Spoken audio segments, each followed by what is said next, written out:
자, 그러면 국회의 위상과 역할에 대해서 좀 보도록 할게요. 문제집 22페이지입니다. 1번 국민의 대표기관 국회입니다. 자, 대의민주제 배경. 오늘날 대다수 국가는 영토가 넓고 인구가 많아서 모든 국민이 정치에 직접 참여하기가 어렵습니다. 그렇잖아요? 사람들이 너무 많으니까 모두가 다 정치에 참여할 수가 없죠? 그래서 나온 게 바로 대의민주제입니다. 국민이 선출한 대표가 정치를 담당하는 제도. 한국도 국회의원 뽑잖아, 정치하라고. 대통령 뽑잖아, 정치하라고.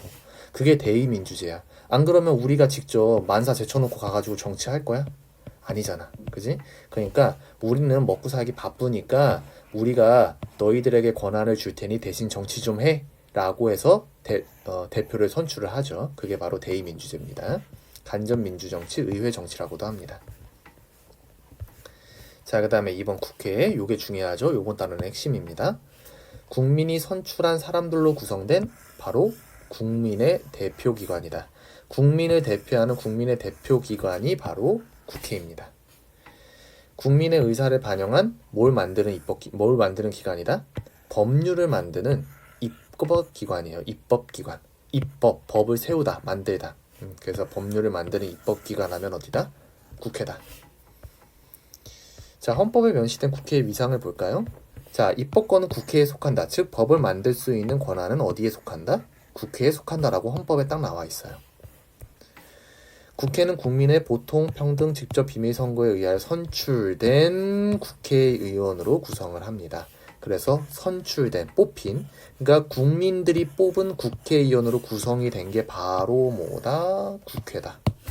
그러니까 국민들이 뽑아주는 거야. 자, 2번 국회의 구성. 1번 국회의원. 자, 1번 지역구 국회의원. 국민이 각 지역에서 선거로 선출합니다. 여러분들도 그래서 선거철 되면요, 우리 동네에서도 이제 뭐 더불어민주당 누구 1번 기호 1번 그리고 국민의힘 기호 2번 누구 이렇게 나오잖아. 그런 사람들이 지역구 국회의원이야. 그 지역을 담당하는 국회의원이야. 2번 비례대표 국회의원. 비례대표는 뭐냐면 정당별 득표율에 따라 비례하여 선출을 합니다. 그러니까 각 정당이 있잖아요. 더불어민주당, 국민의힘, 국민의당 이런 당들이 있잖아. 그 사람들이 득표한 득표 수에 따라서 비례해가지고 이제 비례대표를 더 뽑을 수가 있는 거야. 그러니까 당에서 더 많이 선출이 될수록 이 사람들이 이제 비례대표를 더 많이 뽑겠죠. 그러니까 이 비례대표들은 그 정식 국회의원이 지역구 국회의원이라고 한다면, 우리가 알고 있는 그 투표해가지고 뽑는 국회의원이라고 한다면, 이 비례대표는 그 정당, 그 당별로 뽑힌 득표율에 따라서 봐가지고 이제 선출을 하는 거죠. 그래서 이 사람들은 지역구가 없어요. 동네가 없어. 동네가 없는 사람들이야. 그래서 국회의원들은 이렇게 두 가지 형태가 있다. 지역구 국회의원과 비례대표 국회의원이 있다. 자, 국회의장. 자, 국회의장은 1명이고 부의장은 2명입니다. 그래서 국회의장이 하는 일을 볼까요? 대내적으로는 국회의 질서유지, 의사정리, 사무감독을 담당하며 대외적으로는 누구를 대표한다? 국회를 대표하는 사람이 바로 국회의장입니다. 그래서 국회를 대표하는 사람, 국회의장. 앞에서 대통령 했잖아. 대통령은 어디를 대표해요? 행정부를 대표하죠. 대통령이 행정부를 대표하지. 그리고 국회는 누가 대표한다? 국회의장이 대표한다. 자, 3번 상임위원회. 효율적 의사진행을 위해 16개 분야로 나뉘어 각 분야의 전문성을 가진 의원들이 관련된 안건을 심사하는 곳이 바로 상임위원회입니다. 그러니까 이제 나란 일을 보려면 이제 굉장히 여러 가지 분야들이 있을 거 아니야. 근데 그 여러 가지 분야를 한 번에 다 하려면 할 수가 없으니까, 그리고 전문성도 떨어지니까 16개 분야로 그 나라의 일을 딱 나눈 거야. 나눠놓고 거기다가 각 분야의 전문성을 가진 의원들을 갖다 앉혀놓는 거야.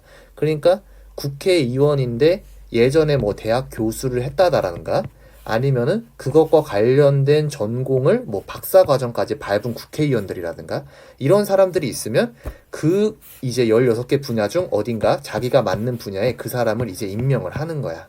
그래서 그 사람들이 전문성을 가지고 그 각 발생한 문제들을 해결할 수 있게끔 이렇게 16개 분야로 쭉 나눠놨대, 나란히를.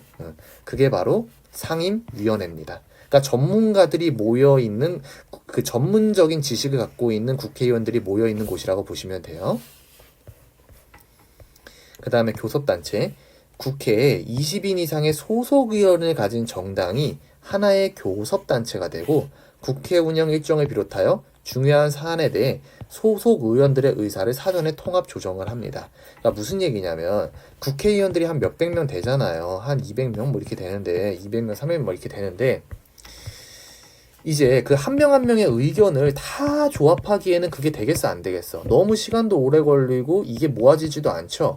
그러니까 20인 이상 소속이 된 그 정당들 있지 않습니까? 뭐 더불어민주당, 뭐 정의당, 그 다음에 국민의힘, 이런 당에서 미리 의견을 맞춰 오세요. 그리고 대회의할 때 거기서 맞춰온 의견 가지고만 좀 얘기를 합시다.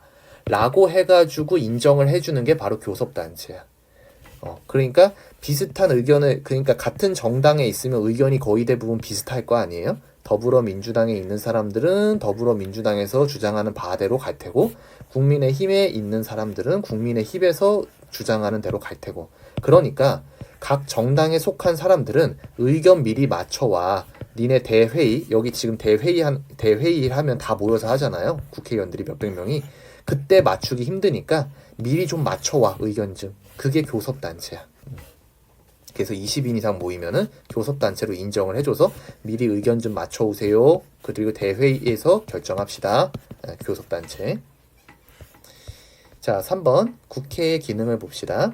1번 입법에 관한 권한, 즉 법을 만들 수 있어. 1번 법률의 제정 및 개정. 개정이라는 건 잘못된 법이나 혹은 고쳐야 될 법이 있다고 한다면 그것을 다시 고칠 수 있는 권한이 바로 국회에 있습니다. 2번 국민의 대표기관으로서 국회가 가지는 가장 대표적 기능, 그게 바로 입법에 관한 권한입니다.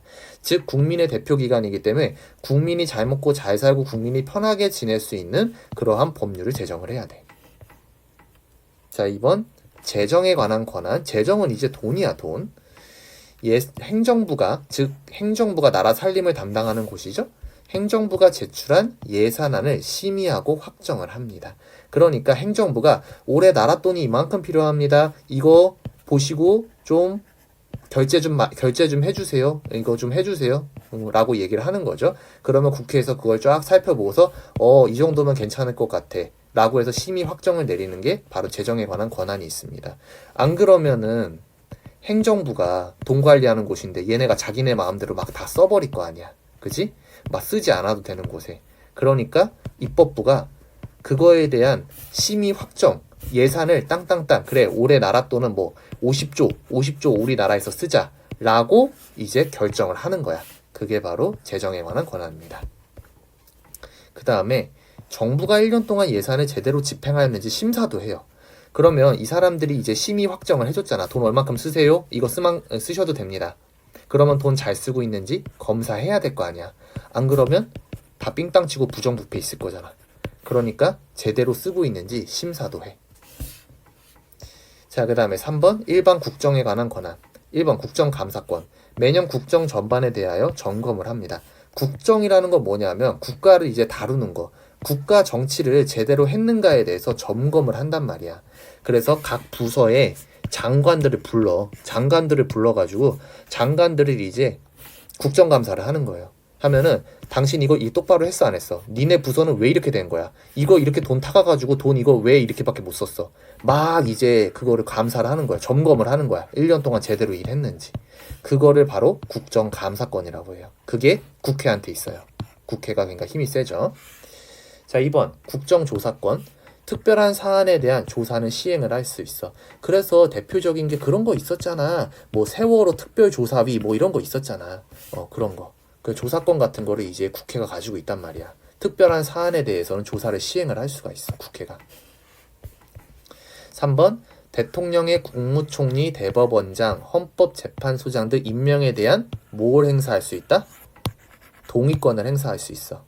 그러니까 대통령이 나 국무총리, 대통령이 솔직히 1인자고 국무총리가 2인자죠. 그죠? 이게 그러니까 학교로 따지면 교장 선생님, 교감 선생님 약간 이런 느낌이야. 근데 대통령이 나 국무총리 얘 안 칠래요. 나 A 사람 안 칠래요. 라고 해서 마음대로 안 칠 수 있는 게 아니야. 국회한테 동의권을 얻어야 돼. 국회한테 허락을 맡아야 돼. 나 A라는 국무총리 안 치고 싶어요. 내 옆에다가 국무총리 A라는 사람 안 치고 싶은데 허락해 주세요. 라고 했는데 국회에서 안 돼. 그거 완전 니네 쪽 사람이잖아. 안 돼. 그렇게 하면은 동의권을 이제 거부하는 거지. 그러면 국무총리로 임명을 할 수 있다 없다? 할 수가 없어. 왜? 국회에서 반대했기 때문에. 그래서 그 국무총리나 대법원장, 헌법재판소장들 임명에 대해서 동의권을 행사할 수 있어. 동의를 해줘야지만 요 대통령이 이러한 사람들을 그 자리에 앉힐 수가 있는 거야. 그래서 동의권 행사도 할 수 있다라는 거 기억합시다. 자, 그 다음에 뒷장 볼게요.